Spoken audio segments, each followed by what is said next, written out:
Hello and welcome to Big Picture. I'm Vishal Dahiya, and today we're going to talk about the bilateral relations between India and France. In fact, the Minister for Europe and Foreign Affairs of France is on an official visit to India, and during the bilateral talks with India's External Affairs Minister, Dr. S. Jaishankar, both the ministers, and that too in the context of the changes in a COVID-impacted world, both of them recognized the immense opportunities for greater collaboration in diverse sectors such as trade and investment, defense and security, health, education, research and innovation, energy, as well as climate change. So we're going to look at the entire gamut of, this relation between bilateral relationship between India and France. What are the various avenues which are the key focus areas here, and how significant is the movement in those sectors? And for more on this, we're joined by two distinguished experts. Let me first introduce them to you, beginning with Mr. Dhruv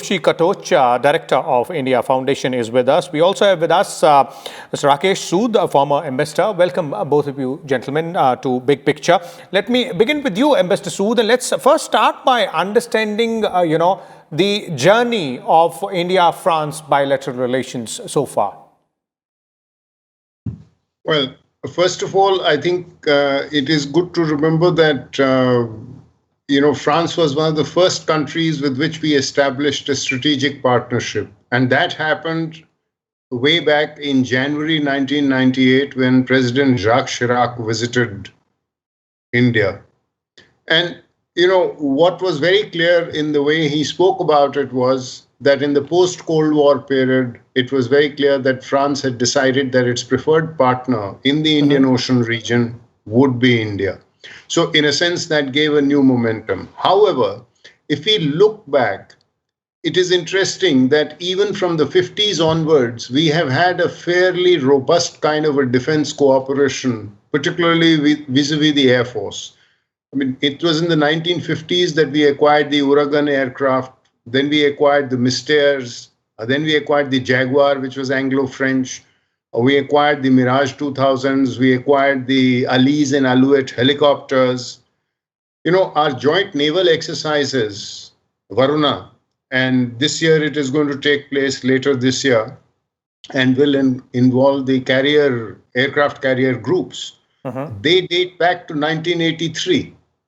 So the other sector which has always been very strong in the Indo-French cooperation has been the space sector. Way back in the 1960s, it was the French who helped us set up the Sriharikota launch site. And today, with the Ariane space, we have a very, very robust and long-standing cooperation. We cooperate on building satellites together, on oceanographic satellites, meteorological satellites, and undertake cartographic projects together and so on. So there has been a long partnership in some of these high-tech areas, which was given a great impulse in 1998. And France, during that visit, in fact, President Chirac said that India's claim for a permanent seat in the UN Security Council, it was the first P5 country to openly support India's claim.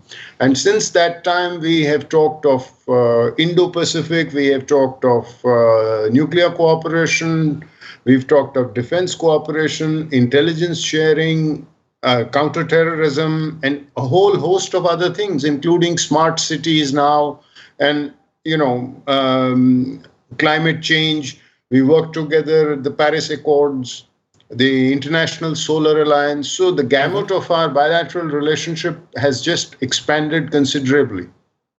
Okay. That's quite an apt sum up of the way this journey has been as far as the bilateral relations between India and France is concerned, and most of these issues are rather have been coming up for discussion during visits like these. Let me bring in Mr. Katoch here. Mr. Katoch, if you have to start looking at all these aspects, let's first start with the bilateral trade, because that is one area where it has been observed that there's been a steady rise over the past decade or so, and both countries seemingly are pretty much right now in agreement over giving an sort of a push a further push to that aspect, that is the trade, bilateral trade, and as well as the trade between India and European Union?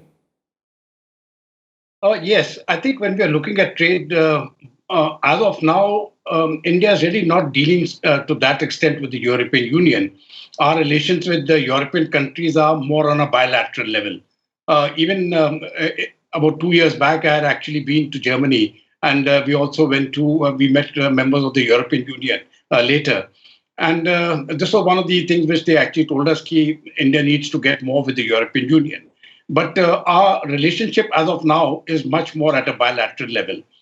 With France, the trade has been pretty good. It is in excess of $12 billion, 12 billion euros, I beg your pardon. And it is really set to grow. The balance of trade is not against India. It is in our favor.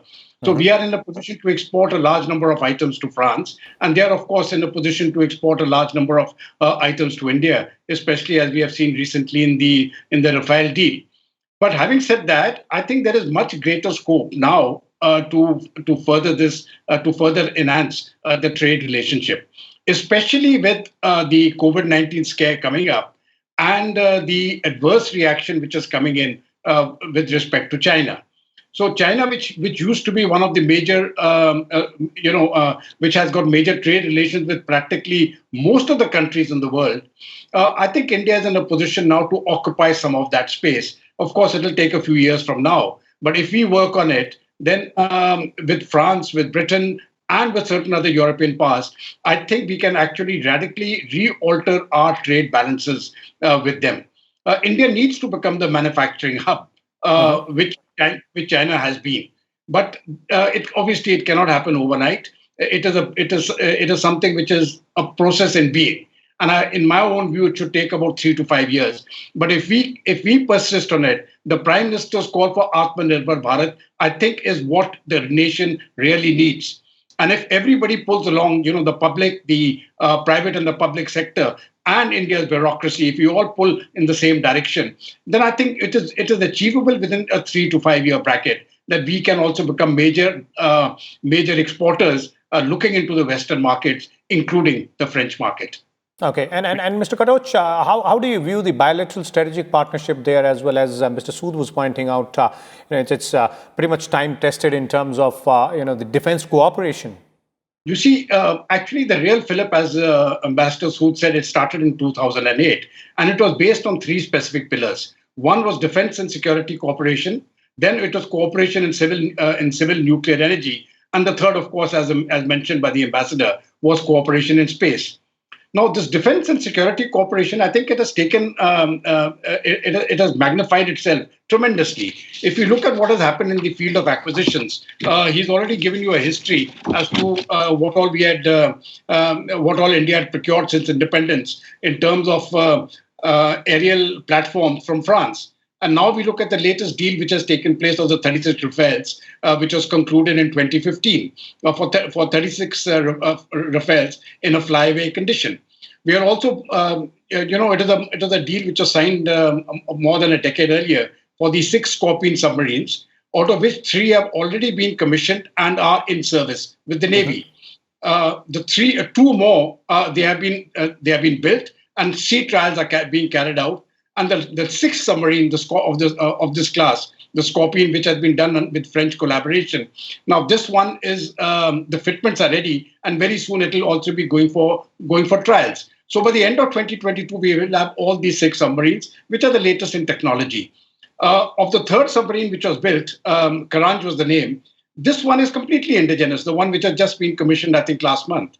So this is another field where I think a great deal of cooperation has taken place, because this has been done with this submarine. The building of the submarines has been done with French technology and with the transfer of technology.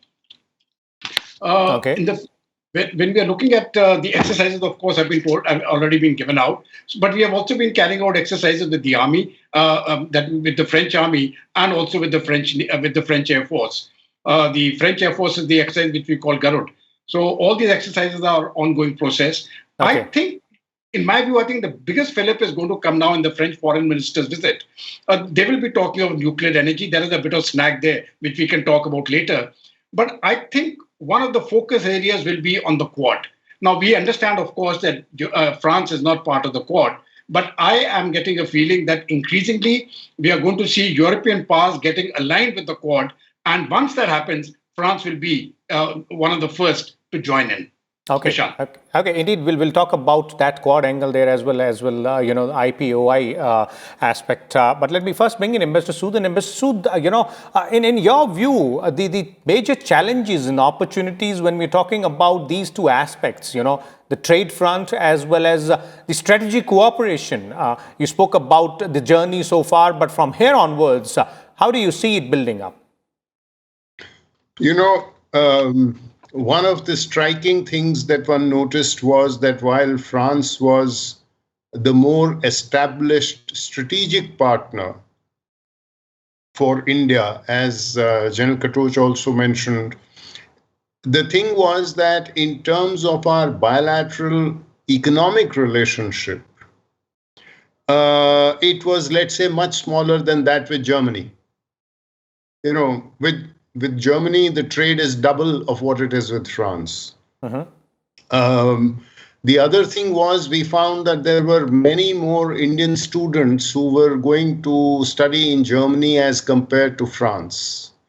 The number of flights between India and France. Now, I take out 2020 as an exceptional year because of COVID, obviously, when air travel was completely at a standstill.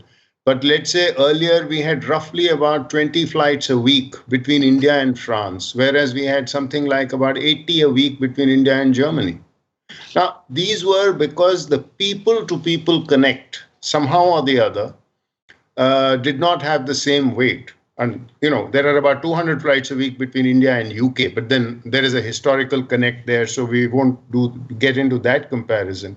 So I think what is important now that is happening, and we have been acutely conscious of this, and for the last 3 or 4 years, that's why we are seeing greater connect in, for example, the smart cities projects. Because France has a very established system of local governance. It has some of the world's best companies working with things like urban transportation, urban sanitation, urban housing, urban planning, and things like that. So there are about 4 or 5 cities, Nagpur, Pondicherry, Chandigarh, are among the cities that have been taken up for partnership in this field. And this is by way of adding greater content. See, because the strategic partnership is essentially a government-to-government level partnership. You know, space, nuclear, defense, these are all sectors, counterterrorism, the 4 pillars that we have for the strategic partnership. These are government-to-government level. Now, the challenge for us is to develop the people-to-people connect in terms of getting more students there. So earlier, one of the difficulties that we used to have was that when Indian students were studying in France, they had to renew their visas every year, even if they were doing a 4-year course. Now, that's obviously a bit of a complication because you had to leave France to be able to apply again. Or that they couldn't get a work permit easily for a short period or a year or 2 thereafter, because let's say if they'd taken a loan to undertake their education, then they wanted to work abroad before returning home to be able to repay that loan. Now, many of these things have been facilitated with a view to increasing the people-to-people connect and adding that weight behind the strategic partnership. And I think that is where the challenges increasingly are. Of course, in addition to the Indo-Pacific, where France is a natural partner for us. Okay, indeed, people-to-people connect is a very important dimension of the relation there. General Katoch, now, you know, I'd like to bring you back on the point which you made there about Indo-Pacific, and Mr. Sood also referred to it in terms of both countries trying to explore ways to strengthen cooperation in Indo-Pacific. And the significant point here is that perhaps a trilateral mechanism with India, France, and Australia, and also, you know, France agreeing or rather deciding to take up the Maritime Resources pillar of IPOI, that is Indo-Pacific Oceans Initiative, something which was referred to by Prime Minister in 2019 East Asia Summit. Yes, that is true. You see, we must understand that France has got a naval base in the Reunion Island, that is on the western part of the Indian Ocean and towards the east of Madagascar. Now, that is a very important base which they have got, so they have interest. And earlier, India and France, as far as the navies are concerned, have been cooperating to keep the area free of piracy, as also to ensure free and open navigation, as repeatedly mentioned by the Prime Minister. So when we are looking at the Indo-Pacific initiative, I think it is not just France, of course, I think is going to be a very important partner. They have got very major stakes here. So will the United Kingdom. But I think other European countries are also going to come in, because the larger threat which is looming is really the attitude of China with respect to not just its neighbors in the South China and in the East Sea, but all across the globe. This sort of attitude is becoming a bit brash, to put it very mildly, and it will be resented. As of now, the pushback has not been very strong, but this pushback really started with the Indian action last year, when we pushed back against the Chinese in eastern Ladakh. Now, that time, COVID was spreading all across the world, but India pushed back. And because India pushed back, the rest of the world started following. So I have a feeling that this pushback is going to become stronger as we come towards the end of this year, and certainly in 2022. So this cooperation in the Indo-Pacific initiative will be, as of now, it is a work in being. The Quad is also a work in being, but we must understand that the 4 leaders of the Quad have held a virtual summit, and they have signed a joint document, and they published that same in one of the, I think it was in the Washington Post in the US, where all 4 of them were the co-authors. Okay. So at that level, when you're looking at it, the Quad is now a reality, and it is going to cause concern to China. But I think it is going to cause a great deal of comfort level to the countries in the Indian Ocean Rim and in the Indo-Pacific, because the unilateral actions being taken by one country can no longer be accepted, which is why the Prime Minister keeps repeating that one statement: free and open navigation, and that pertains to the high seas. So if we are going to have the free and open navigation, FONOPS, which they call free and open navigation operations, then that is the place where I think India and France will cooperate. Increasingly, I think France is going to cooperate with the Quad countries, of which India is a major player. Okay, and what's the significance, General Katoch, there of France deciding to work on that Maritime Resources pillar of IPOI? No, I think the basic significance is because they have got a base at the Reunion Island. So once you are an established player. So with that, France has got stakes in the Indian Ocean, just like any other country. So that I think is the major pillar. Okay, Mr. Sood, one more aspect of this bilateral relation is environment and climate change. In fact, early this year, both countries had launched the Indo-French Year of Environment as well. So how do you see the opportunities and challenges in this segment? Because COP26 is also around the corner, and there's a lot of talk about what needs to be done by the developed countries. Yes, just before I come to that, let me I think I did mention in my opening comment about Indo-Pacific that France has a presence because of its overseas territories. Reunion Island is not just a base. Reunion Island belongs to France. The bases are in Djibouti and Abu Dhabi. Then France also has overseas territories like the French Polynesian Islands and the New Caledonia in the Pacific. So the French maritime presence in this region has been there for a long time because it has about 2 million nationals, 2 million French citizens that live in the Indian Ocean and in the Pacific Ocean. Now, that's not a small number for France. It is indeed quite a significant number. Exactly. And that is why France was the first European country to come out with an Indo-Pacific strategy. Now, subsequently, similar papers have been brought out by both Germany and Netherlands. And now the EU itself is talking about coming out with an EU strategy paper on Indo-Pacific. So as General Katoch said, this is a reality. And this concept has now come to stay. And we are only going to see, in fact, last week, there were two French ships that docked in at Kochi, which have been participating in a naval exercise last week with the four navies of the Quad. So there were 5 countries participating in this naval exercise, La Perouse, just last week. So cooperation between, let's say, the French or the British or others, could be some of the ASEAN countries, is something that is likely to expand. Now, coming to your issue on climate change, I think France took a lead with the Paris conference, and the meeting that took place under President Macron.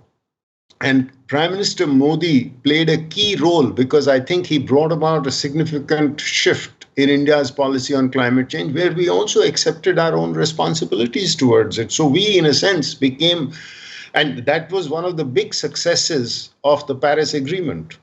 So from arising out of that, that is where also we announced the setting up of the International Solar Alliance. And France has backed us in the International Solar Alliance. Now, as you know, we have announced that we will have by 2030 the development of 450 gigawatts of renewable energy capacity, which is huge, which is really huge. Now, this requires enormous amount of technical build-up as well as financial support. Now, this, in a sense, is how we have shown that we are prepared to accept our responsibility despite the fact that our energy demands are only going to grow, whereas in some of these developed countries, energy demands are plateauing. So the two main green energy sources that exist, or that are the greenest, as it were, which have the lowest carbon footprint, are nuclear and hydel. Hydel, however, involves, particularly in a country like India, which has a high population, hydel involves displacement of people, which creates difficulties for India. So therefore, while we can import hydel power, let's say, if generated in places like Bhutan or Nepal, but at the same time, our domestic ability to generate hydel gets restricted. And nuclear is the area where France is again a big partner for us. So there are enormous possibilities in, let's say, solar, renewables, nuclear, a whole host of things, because there's a convergence of approaches and a convergence in terms of shared goals where we want to take, because both of us are committed to the fact that we should try to keep by 2050 the temperature should not be allowed to rise, preferably beyond 1.5 degrees. And as you know, if the current state of greenhouse gas emissions continues, it is likely to exceed 3 degrees, which would be catastrophic. Okay, so therein, it becomes really important, as you're pointing out, Ambassador Sood, that, cooperation on environment, renewable energy and climate change aspect as well. Thank you so much, Ambassador Sood, as well as General Katoch, for your views and insights there on the India-France bilateral relations. As our experts were pointing out, there are various aspects of this relationship wherein a lot of work is being done. There are challenges, but there are opportunities as well. We'll come back again with a different topic. Till then, keep watching. Thank you.